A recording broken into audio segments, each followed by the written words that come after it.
అన్నిట్లలో అన్నిటికంటే మంచి గుణము, మంచి నీళ్ళతో కడిగేసే గుణం ఏంటంటే సూర్యుడికి అర్ఘ్యం ఇవ్వడం అండి. లాస్ట్ వీక్ అంతా, వీక్ మొత్తం, ఓన్లీ సండే రోజు కాకుండా వీక్ మొత్తం అర్ఘ్యం ఇచ్చిన వాళ్ళు చేయలేపాలి, ఆడవాళ్ళు మగవాళ్ళు అందరూ. వీక్ మొత్తం అబద్ధం ఆడదు, సూర్యుడు చూస్తుంటాడు. వెరీ నైస్, చప్పట్లు కొట్టాలి అందరికి. ఏంటండి 10 మంది చేతులు లేపితేనే చప్పట్లు ఎందుకు కొడుతున్నాను అనుకున్నారా? లాస్ట్ వీక్ ఒకరే లేపారండి, ఈ వీక్ కనీసం 10 మంది లేపారు. మళ్ళీ చెప్తున్నానండి, నేను చెప్పిన మాట కదా, గురువులు చెప్పిన మాట. సూర్యుడికి అర్ఘ్యం ఇయ్యని వాళ్ళు అన్నం తినే అర్హత లేదు, ఇది మన శాస్త్రం చెప్తుంది.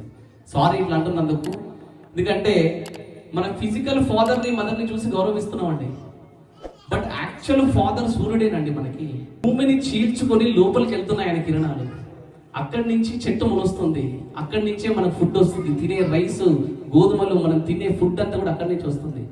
కన్న తండ్రిని ఎదురుగా పెట్టుకొని దేవుణ్ణి గుళ్ళో వెతుకుతారేంటండి?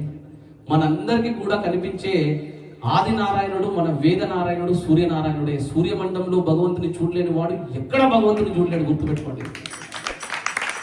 దయచేసి శ్రీరామదండు గ్రూప్ లో పెట్టాను, కనీసం ఇది 1000 మందికి చేరేలాగా చూడండి ఆ వీడియోని అన్నింటినీ కూడా.